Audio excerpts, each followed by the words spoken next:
नमस्कार विद्यार्थी मित्रांनो आणि पालकांनो, बाळांनो, आजचा हा व्हिडिओ खूपच महत्त्वाचा ठरणार आहे. एमएसटी सीईटी 2026 च्या कॅप राऊंडच्या डॉक्युमेंट व्हेरिफिकेशन संबंधित सीईटी सेलने डिटेल नोटीस डिक्लेअर केली आहे. बाळांनो, काही रूल्स डिक्लेअर केलेले आहेत. जर हे रूल्स तुम्ही फॉलो नाही केले तर तुम्ही पुढे ऍडमिशन प्रोसेससाठी पात्र नाही ठरणार. ठीक आहे, तुमचं व्हेरिफिकेशन नाही होणार बेसिकली. म्हणून हे रूल्स व्यवस्थित समजून घेणं आपल्याला गरजेचं आहे. सगळे रूल्स मी तुम्हाला सांगतोय, पण त्याआधी या चॅनलला सबस्क्राईब करा बाळांनो. जोपर्यंत तुमचं एक चांगल्या कॉलेजमध्ये ऍडमिशन नाही होऊन जात तोपर्यंत मी तुमच्या सोबत असेल, या गोष्टीची मी तुम्हाला खात्री देतो. माझे व्हिडिओज तुमच्यापर्यंत पोहोचले पाहिजे त्यासाठी चॅनलला सबस्क्राईब करा आणि व्हॉट्सअप ग्रुपला जॉईन करा बाळांनो. कॅप राऊंड रिलेटेड सगळ्या अपडेट्स तुमच्या व्हॉट्सअप ग्रुपला शेअर केल्या जातील, म्हणून व्हॉट्सअप ग्रुपला लगेच जॉईन करा. फुल होईल त्याआधी जॉईन करा. बघूया कॅप राऊंड व्हेरिफिकेशनचे रूल्स, पण त्याआधी आपल्याला डोमिसाईल समजणं खूप गरजेचं आहे बाळांनो. काल इतके विद्यार्थ्यांचे कॉल्स आणि मेसेजेस आले, सगळ्यांनी चुकून ठेवलेल्या या गोष्टी. ठीक आहे, टाईप ए आणि टाईप बी मध्ये विद्यार्थी खूप जास्त चुका करतायत. ठीक आहे, टाईप ए पहिले मी तुम्हाला समजून देतो बाळांनो, त्यानंतर टाईप बी समजवतो. ठीक आहे, टाईप ए साठी एक गोष्ट लक्षात ठेवा तुम्ही, 10th आणि 12th दोघं एक नाही, 10th आणि 12th, 10th और 12 नाही, 10th अँड 12th दोघं तुमचं महाराष्ट्रातून झालेलं गरजेचं आहे. प्लस तुमच्याकडे एक तर डोमिसाईल पाहिजे तुमचं, एक तर बर्थ सर्टिफिकेट पाहिजे, एक तर तुमच्याकडे लिव्हिंग सर्टिफिकेट पाहिजे बाळांनो. बर्थ सर्टिफिकेट आणि लिव्हिंग सर्टिफिकेट वरती तुमची प्लेस ऑफ बर्थ मेन्शन पाहिजे महाराष्ट्राची, तरच तुम्ही टाईप ए मध्ये येणार बाळांनो. ए आणि ही कंडिशन आणि ही कंडिशन दोघं कंडिशन तुमच्या ट्रू पाहिजे, तरच तुम्ही एक टाईप ए मध्ये येणार. अदरवाईज तुम्ही टाईप बी मध्ये येणार बाळांनो. फॉर एक्झाम्पल, तुमचं 10th इथून झालंय, 12th बाहेरून झालेलं आहे, किंवा 10th 12th तुम्ही आउट ऑफ महाराष्ट्रातून केलंय, पण तुमच्याकडे तुमचं स्टुडंटचं किंवा मदरचं किंवा फादरचं तिघांपैकी कोणतंही एक डोमिसाईल असेल, डझंट मॅटर तुम्ही 10वी 12वी कुठून केलेली आहे, तर तुम्ही टाईप बी मध्ये येणार बाळांनो. है ना, हे टाईप ए आणि टाईप बी मध्ये भरपूर विद्यार्थ्यांनी चुका केलेल्या आहेत आणि त्यांचं रजिस्ट्रेशन आता थांबलेलं आहे बाळांनो. है ना, म्हणून तुम्ही या चुका नका करू. टाईप ए आणि टाईप बी कॅन्डिडेट टाईप समजणं खूप गरजेचं आहे. चला, आता आपण एक्झॅक्ट नोटीस बघू सीईटी सेलची, पण त्याआधी एक महत्वाची गोष्ट बाळांनो, आता आपली पर्सनल काउन्सिलिंगची बॅच लवकरात लवकर क्लोज होणार आहे. जे विद्यार्थी अजून सुद्धा इच्छुक असतील ते एनरोल करू शकतील. लिंक डिस्क्रिप्शन बॉक्समध्ये टाकलेली आहे. न्यूटर्न ऍप तुम्हाला डाउनलोड करायचं आहे, याची लिंक मी कॉमेंट सेक्शन मध्ये पण पिन केली आहे. ठीक आहे, जरी कमी पर्सेंटाईल असतील तरी सुद्धा एक चांगल्या लेवलच्या कॉलेजमध्ये सीएसआयटी सारख्या ब्रांचेस सुद्धा पॉसिबल आहेत, या गोष्टीची मी तुम्हाला खात्री देतो बाळांनो.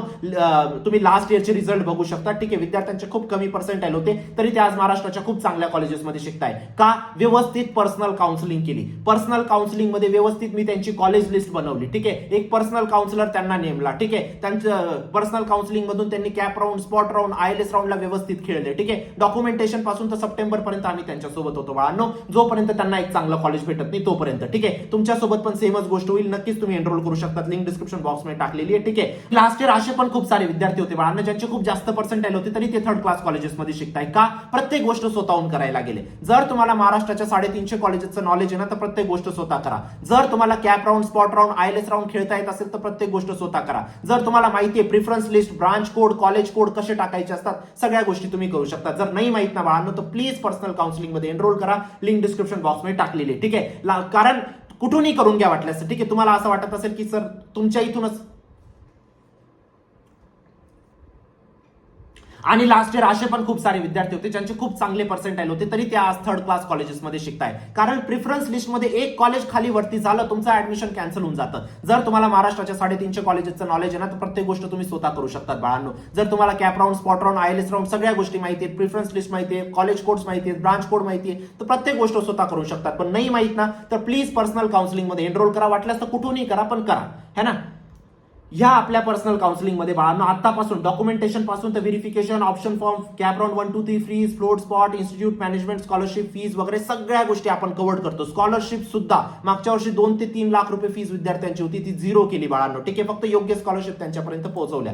ठीक आहे, एक पर्सनल काउन्सिलर तुम्हाला अपॉइंट केले जातात. एनी टाइम तुम्ही त्यांच्याशी कॉल, मेसेज वरती बोलू शकता. ठीक आहे, ते तुमचे सारथी असतात बाळांनो पूर्ण ऍडमिशन प्रोसेसमध्ये. तुमची कॉलेज लिस्ट आम्हीच बनवतो. ठीक आहे, तुमचे पर्सेंटाईल किती, कॅटेगरी कोणती, कोणत्या सिटीमध्ये ऍडमिशन घ्यायचंय, कोणत्या ब्रांचमध्ये घ्यायचंय, सगळ्या तुमच्या रिक्वायरमेंट समजून त्यानुसार प्रत्येक कॉलेजमध्ये चेक केलं जातं कुठं तुमचा नंबर लागतोय, त्यानुसार तुमची कॉलेज लिस्ट वगैरे बनते. तीच लिस्ट तुम्हाला सीईटी सेलला सबमिट करायची असते बाळांनो, जेणेकरून एक कमी पर्सेंटाईलला पण आपल्याला चांगलं कॉलेज लागेल. ठीक आहे, तुमच्या आयुष्याचा प्रश्न आहे. जरी हाय पर्सेंटाईल असतील, लो पर्सेंटाईल असतील बाळांनो, अजून सुद्धा 50% काम बाकी आहे. व्यवस्थित एनरोल करा पर्सनल काउन्सिलिंग मध्ये. ठीक आहे, बेस्ट कॉलेज लिस्ट आणि बेस्ट काउन्सिलिंग तुम्हाला बेस्ट कॉलेज पर्यंत पोहोचू शकेल, या गोष्टीची मी तुम्हाला खात्री देतो. आणि हा फक्त पुढच्या 3 महिन्याचा प्रश्न नाही बाळांनो, पुढचे 3 महिने तुमचा नेक्स्ट 4 वर्ष डिसाईड करणार आहेत आणि नेक्स्ट 4 वर्ष तुमचं नेक्स्ट 20 वर्ष डिसाईड करणार आहेत, या गोष्टीची समज असू द्या. ठीक आहे, व्यवस्थित निर्णय घ्या. काही अडचण असेल या नंबरला व्हॉट्सअप करा. कॉल रिसीव्ह करणं माझ्यासाठी या प्रसंगी पॉसिबल नाहीये. प्लीज तुम्ही मला व्हॉट्सअपवर कळू शकतात काउन्सिलिंग संबंधित काही डाऊट असतील तर.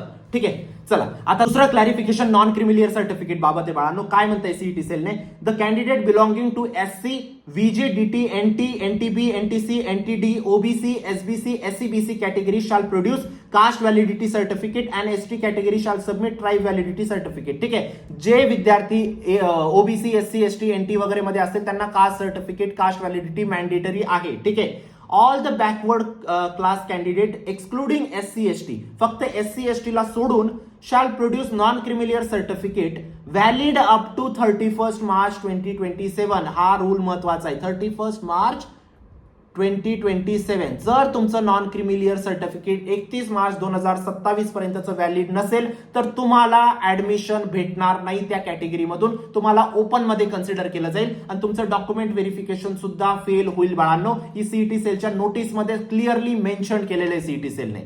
ठीक आहे, तर तुम्हाला नॉन क्रिमिलियर सर्टिफिकेट वरती चेक करायचं आहे की तुमची व्हॅलिडिटी 31 मार्च 2027 पर्यंतची आहे की नाहीये. जर नसेल तर लगेच नॉन क्रिमिलियर चेंज करा. 5 ते 6 दिवसात नॉन क्रिमिलियर येऊन लागतं बाळांनो. अजून आपल्याकडे रजिस्ट्रेशनसाठी टाइम उरलेला आहे, व्हेरिफिकेशनसाठी टाइम आहे बाळांनो आपल्याकडे. ठीक आहे, ठीक आहे. नंतर काय म्हटलंय, non creamy layer certificate and EWS certificate issued by the competent authority at the time of verification by the scrutiny centre, then such candidate will be treated as a general category candidate. जर तुमच्या non creamy layer मध्ये काही problem आला, जर valid नसलं तर तुम्हाला general मध्ये कन्सिडर करून तुमचं ऍडमिशन करून देतील. ठीक आहे, म्हणून या गोष्टीला लक्ष ठेवायचंय बाळांनो. दुसरी गोष्ट, व्हॅलिडिटी क्लॅरिफिकेशन बाबत चंद्रकांत पाटील यांनी कालच ट्विट केलं बाळांनो. ठीक आहे, आता तुम्हाला व्हॅलिडिटीला मुदत दिलेली आहे. व्हॅलिडिटी तुम्ही 6 महिन्यापर्यंत सबमिट करू शकतात. आता फक्त तुमच्याकडे कास्ट व्हॅलिडिटीचं रिसिप्ट जरी राहिलं, रिसिप्ट जरी असेल तरी काम चालून जाईल. ठीक आहे, समजलं गोष्ट. पण याच्यामध्ये एक ट्विस्ट आहे, फक्त आणि फक्त ओबीसी आणि एससी बीसीच्या विद्यार्थ्यांनाच ही मुदत वाढ केलेली आहे. आपलं एनटीच्या विद्यार्थ्यांना किंवा एससीच्या विद्यार्थ्यांना किंवा एसटीच्या विद्यार्थ्यांना ही मुदत वाढ नाहीये. फक्त ओबीसी आणि एससी बीसीच्या विद्यार्थ्यांनाच ही मुदत वाढ दिलेली आहे तुमच्या कॅटेगरी व्हॅलिडिटी बाबत. ठीक आहे, कास्ट व्हॅलिडिटी बाबत बेसिकली है ना. तर या गोष्टीचा तुम्ही फायदा घेऊ शकतात. पण याच्यामध्ये आता काय म्हटलंय बघा, याच्यामध्ये हा नियम जाणून घेणं खूप गरजेचं आहे बाळांनो. जस्ट अ सेकंड, मला 1 मिनिट द्या है ना. विद्यार्थ्यांना जात वैधता प्रमाणपत्र करण्यासाठी बघा, विद्यार्थ्यांना जात वैधता प्रमाणपत्र सादर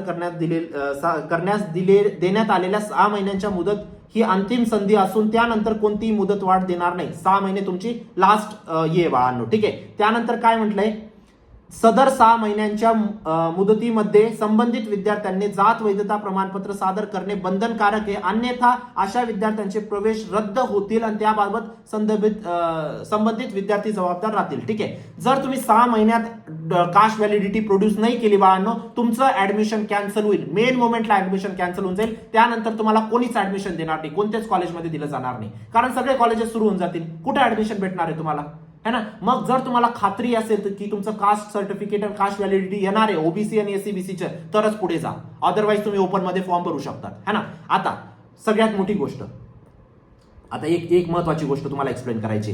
जे विद्यार्थी एससी मध्ये आहेत, एसटी मध्ये आहेत, एनटी मध्ये आहेत, ठीक आहे, त्या विद्यार्थ्यांनी थर्ड राऊंड पर्यंत तुम्हाला व्हॅलिडिटी प्रोड्यूस करावी लागेल. अदरवाईज तुम्ही 4th राऊंडला जनरल मध्ये कन्सिडर होणार. जर तुम्ही कॅटेगरी सर्टिफिकेट प्रोड्यूस केलं नाही तर 4th राऊंडला खूप कमी सीट्स उरलेल्या असतात, इक्क्या दुक्क्या सीट्स उरलेल्या असतात. त्याच्यामध्ये पण तुम्ही ओपन मध्ये कन्वर्ट होणार. तुमचं ऍडमिशन एकदम 72 कॉलेजमध्ये होऊन जातं बाळांनो, है ना. या गोष्टीला मी फेस केलेले. लास्ट इयर असे भरपूर विद्यार्थी होते आपल्याकडे जे कास्ट व्हॅलिडिटी प्रोड्यूस करू शकले नव्हते 3ऱ्या राऊंड पर्यंत. त्यांचं ऍडमिशन एकदम खराब कॉलेजमध्ये झालेले आहेत, कारण सीटच उरत नाही 3ऱ्या-4थ्या राऊंड पर्यंत, है ना. या गोष्टीला समजून घ्या. त्यानंतर नेक्स्ट काय म्हटलेले ना, नेक्स्ट क्लॅरिफिकेशन दिलेले सीईटी सेलने, जर तुमच्या व्हॅलिडिटीवरती हा ईडी नंबर नसेल, तर तुमचं व्हॅलिड ग्राह्य धरलं जाणार नाही. तुम्हाला इथं ज्युरिडिक्शन डिस्ट्रिक्ट आणि इथं तुम्हाला ईडी नंबर टाकायचा आहे बाळांनो. ईडी नंबर जसा टाकतात ऑटोमॅटिक तुमचं डॉक्युमेंट फेच होऊन जातं. जर नसेल होत ऑटोमॅटिक डॉक्युमेंट तर तुम्ही मॅन्युअली पुट करू शकतात. ठीक आहे, तर हे झालं तुमचं कास्ट व्हॅलिडिटीचं क्लॅरिफिकेशन जे सीईटी सेलने दिलेलं आहे. जर ईडी नंबर टाकला नाही व्हेरीफाय होणार नाही, सीईटी सेलने क्लिअरली मेन्शन केलेलं आहे. ठीक आहे, ज्यांच्याकडे रिसिप्ट असेल त्यांना सुद्धा ईडी नंबर टाकायचा आहे. ठीक आहे, अप्लाइड बट नॉट रिसिव्ड करून, है ना. त्यानंतर कॅप अँड अकॅप क्लॅरिफिकेशन बद्दल सीईटी सेलने काय सांगितलंय बघूया. Candidate has to resolve the discrepancies mark if any in her or her CAP application during document verification process within the given timeline. जर तुमच्या व्हेरिफिकेशन मध्ये काही प्रॉब्लेम आला तर तुम्हाला जो टाइमलाईन दिलेला आहे सीईटी सेलने व्हेरिफिकेशनच्या, त्याच्यामध्येच तुम्हाला सगळ्या गोष्टी क्लॅरिफिकेशन द्यायचे आहेत सीईटी सेलला. ठीक आहे, त्याच्यामध्येच डॉक्युमेंट रेक्टिफाय तुम्हाला करायचे आहेत. If candidate fail to confirm online filed application by scrutiny center or e-scrutiny mode, then the application will be rejected and name of the such candidate will not appear for the merit list. ठीक आहे, basically जर तुम्हाला CET सेलने जे document मागितलं, for example non creamy layer मागितलं, non creamy layer तुम्ही नाही प्रोड्यूस करू शकले, ठीक आहे, किंवा तुमचं चुकीचं आहे. जर तुम्ही ओरिजिनल व्यवस्थित नॉन क्रिमिलियर प्रोड्यूस नाही करू शकले, किंवा कास्ट सर्टिफिकेट किंवा कास्ट व्हॅलिडिटी जे पण डॉक्युमेंट किंवा डोमिसाईल जे पण डॉक्युमेंट आहेत, जर तुम्ही व्यवस्थित प्रोड्यूस नाही करू शकले, जर तुमचं व्हेरीफाय नाही झालं, तर तुमची रँक सुद्धा येणार नाही किंवा रँक जनरल नाही येऊन लागेल. या गोष्टीला तुम्हाला समजून घ्यावं लागेल, है ना. त्यानंतर एक्स्ट्रा फीज बद्दल सीईटी सेलने काय सांगितले बघा. जर तुम्ही आधी फॉर्म ओबीसी मधून भरलाय आणि आता तुम्ही ओपन मध्ये कन्वर्ट होताय, तर तुम्हाला एक्स्ट्रा 300 रुपये द्यावे लागतील. कारण ओपनची फीस किती होती बाळांनो, 1300 रुपये सीईटी ऍप्लिकेशनची. ओबीसीची किती होती, 1000 रुपये. तर हे वरचे 300 रुपये कुठं, 300 रुपये सोडणार नाही सीईटी सेल तुम्हाला. ठीक आहे, जर हे 300 रुपये तुम्ही वेळोवेळी पे नाही केले, ठीक आहे, टाइम लिमिट मध्ये व्हेरिफिकेशनच्या आत, तर तुमचं ऍडमिशन पुढे पात्र ठरलं जाणार नाही. ठीक आहे, म्हणजे हा पण एक व्हेरिफिकेशनचा इम्पॉर्टंट रूल आहे बाळांनो. ठीक आहे, त्यानंतर आयएलएस बद्दल सुद्धा सीईटी सेलने क्लॅरिफिकेशन मेन्शन केलेलं आहे. The candidate aspiring for admission for institutional quota ILS seats, ठीक आहे, रिमेन वॅकंट आफ्टर कॅप नंतर वॅकंट राहतील ते.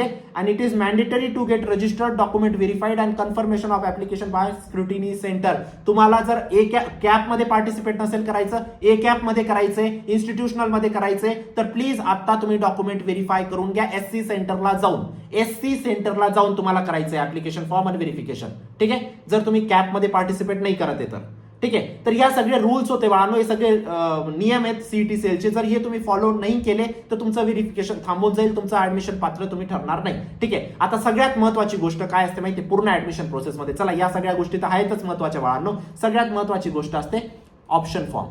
जर तुम्ही ऑप्शन फॉर्म व्यवस्थित बनवला, कॉलेज लिस्ट व्यवस्थित बनवली, तरच तुम्हाला चांगलं कॉलेज भेटेल बाळांनो. ठीक आहे, चांगली कॉलेज लिस्ट म्हणजे असं नाही की तुमचे 60% आले तर तुम्ही COEP, VJTI, Walchand, PhD, VIT, केजीसोमा, डीसी सांगली, थाडोमल, एसपीआयटी असे कॉलेजेस टाकून ठेवले, त्याला चांगली कॉलेज लिस्ट नाही म्हणत, ती सगळ्यात खराब कॉलेज लिस्ट असेल बाळांनो. जर तुमचे 60% आले तर तुमचे कोणते कॉलेजेस तुम्ही टाकले पाहिजे, 50% पासून तर 70% रेंजचे तुम्हाला कॉलेजेस टाकायचे, तर तुम्हाला ते कॉलेजेस भेटतील. जर तुम्ही पहिल्या राऊंडला तुमचे 60% आले तर 80% कॉलेजेस जर टाकून ठेवले ना बाळांनो, जेव्हा सेकंड राऊंडला, पहिल्या राऊंडला तर काही भेटणार नाही पहिली गोष्ट, सेकंड राऊंडला तुम्हाला जे भेटणारे होते ते पण निघून जातील,